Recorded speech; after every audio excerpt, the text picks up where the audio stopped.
Hello, I'm Kim Dodsworth, 4RPH Queensland storyteller. Today, a story from a real Australian achiever. Her name, Jean R. Williams, OAM, of Nambour, Queensland. A 10-minute program like ours cannot possibly do justice to the work of this wonderful lady. Her OAM was awarded in 2003 for service to Vietnam veterans and their families over 2 decades.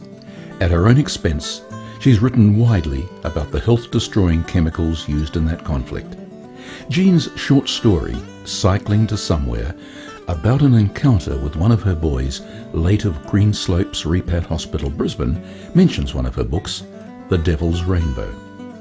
Honoured by her country, praised by the likes of Sir William Dean, US General William C. Westmoreland, the beloved Fred Hollows, and many, many others, she's known to Vietnam vets, of whose association she is an honorary life member, simply as our mum. I am truly honoured to have been asked to read this short story of hers. Cycling to Somewhere by Jean R. Williams, OAM. Will you be home in a couple of hours? I need a copy of The Devil's Rainbow. The caller's speech sounded a bit blurred. However, it was probably my hearing aid needing new batteries. Assuring the man he was welcome to visit, he sounded relieved. It was one of those midsummer days when the best place to be was somewhere cool, preferably air-conditioned. Outside, a withering sun bleached the landscape, awaiting the late beginning of the wet season north of Capricorn. And as I was about to have a visitor, it was time to replace those failing hearing aid batteries. Just before noon, a figure appeared in the laneway, trudging beside an ancient bicycle. As he limped towards the door, I went outside to greet the traveller. "Hello, just put your bike around the side under the trees." He parked it, slightly unsteadily, under a canopy of subtropical palms and bottle brush. Even in the shade, heat pervaded. Ushering the visitor inside, after shaking hands, it was obvious he was extremely weary, and his dry, reddened face denoted dehydration. "Make yourself comfortable in an easy chair while I fix some drinks," I said. "You look as if you need one," then added, "And the bathroom's down the hallway, if you want to wash your face and hands to cool off a bit." "Thanks a lot." He looked a trifle more comfortable after downing chilled mandarin juice and washing the dust off his face and hands. "As it's so darn hot today, we can have a salad lunch if you'd like a cold meal. Then I'll get you a copy. I guess you're a Vietnam vet." "I'm just out of Greenslopes Repat in Brisbane. Last night I slept by the roadside at Biawua. Didn't have enough to pay for a motel room." Looking at him closely, he had that 1,000-yard stare I'd observed too many times since the return of my son and his army mates. The former soldier told me he was now in the fire brigade, and that he'd had a strange attack while filling the fire engine at a service station. All of a sudden, he didn't know who he was or where he was. The next thing he knew was that he was lying on a bed in a psych ward at Greenslopes Hospital. I told him I'd been to the veterans section of the hospital, and how it impressed me with the warm atmosphere towards war casualties and their families. He nodded.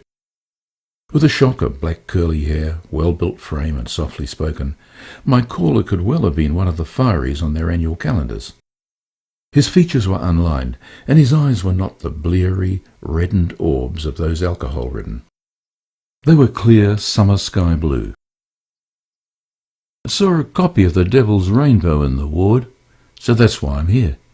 I couldn't stop reading the book, and was tempted to pinch it." He did a bit of a chuckle. "Now I'm on my way to Gympie to meet an old army mate. I don't know where he lives, but hope to find him. They say Gympie isn't a very large place, but it's a fair way north of here, and you've already travelled nearly 100 km from Brisbane. Do you think you'll make it?" "Your bike is hardly fit to do the Tour de France." I looked across at him, almost despairing. "One thing, your book on the Agent Orange problem really got to me. I just wanted to have a copy to share with mates." He placed a hand on my shoulder and looked into my eyes. After eating a hearty meal laced with copious fruit drinks, the veteran sank into a large easy chair and was soon in a deep slumber. My daughter-in-law arrived by car. "Shh, I whispered, opening the door. "There's a bloke here asleep. Cycled all the way from Brisbane and is on his way to Gympie, then to his home, another 500 north. Been in Greenslopes." She looked understandingly at the sleeper, away in his own dreams. "He's worn out, but I can't have him stay here. My granny flat is hardly the place for a stranger to stay overnight." She agreed, as she understood the post-traumatic stress suffered by many war veterans. Life with my son had not been all beer and skittles. My caring daughter-in-law left after a short stay. My next step was to contact a Vietnam veteran living a couple of kilometres distant. He assured me a bed would be found at the Udlo Veterans Retreat, about 12 south, on a quiet bush acreage where men are helped to cope with trauma and other war-related problems. The main building was the effort of many Vietnam veterans labouring on the site to produce a low-maintenance structure, 1 story high, with single bedrooms and large living and recreational areas. Wide verandas on 2 sides enjoyed bush outlooks. Bird life was prolific and native animals roamed the hillside. Peace and tranquility all around. For more than 2 hours my fireman slept, and it was over a cuppa that he began to enlarge on his story. I'd been in pretty good health until my attack, which must have been somewhere out of Rockhampton. It just came out of nowhere. They were really good to me at Greenslopes, but I just wanted to go home, so I borrowed someone's bike, don't know the owner, found some civvy clothes that fitted, then shot through. The doc mightn't be too pleased. By the way, how's your son? Infantry medics had a rough trot. Well, he's not travelling too well. We make the best of things. Before daylight dwindled, the local former infantryman called to pick up the escapee. We'll look after him for a few days until he gets on his feet. And after handing him a copy of the desired book, which he clasped tightly to his chest, and shaking hands, we parted company. Days after, I phoned the Veterans Retreat to find out how the fireman coped and whether he was still there. No, he only stayed 2 days, then we put him and his bike on a train to Gympie, and God only knows what happened afterwards. He was a really decent bloke. Very sad, like so many others.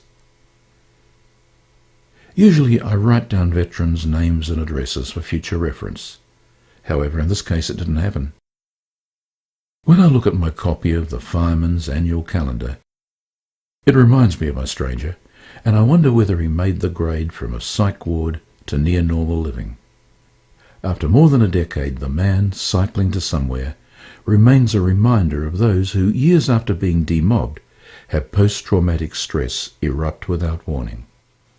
This final poem which Jean sent me is not one of hers. The writer is unknown, and it was quoted in her book, The Devil's Rainbow. It's so sad that I debated for a long time whether I should read it. But I think it needs to be heard for all those who have not faced the horror and futility of war. Those who have do not need convincing. The Sniper.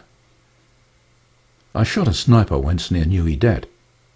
A small brown man, loose clothes, a coolie hat. The treacherous assassin meekly crept into an ambush my platoon had kept. He dodged from tree to tree, and on his back a fiendish bomb lurked in his haversack. I fired, he fell. My mates no longer hid, but gathered round in praise for what I did. He was the enemy, although the trace of youth filled every feature of his face. That's what we said, Rebecca, what we said. They all were enemy, once they were dead. And then the sappers came with much aplomb. They eased away the pack that held the bomb. No chance was taken. Careless sappers die. They shot it full of holes and wondered why it didn't detonate. I wondered too, perhaps. And still a hero, I undid the straps. To find a shattered toy, half cup of rice, a netty used for catching butterflies. And far more cruel, Rebecca, far more cruel, his books rolled up for homework after school. Now, when I hear the stamp of marching feet and see the glint of medals in the street, a voice inside me screams, what can they mean to children just like you, whom at 15 and catching butterflies, themselves are caught by murderers engaged in sterner sport. No flag-inspired pride can stem my tears. You got Vietnam nerves, a lady jeers. But you and I, Rebecca, you and I, know there are other reasons people cry.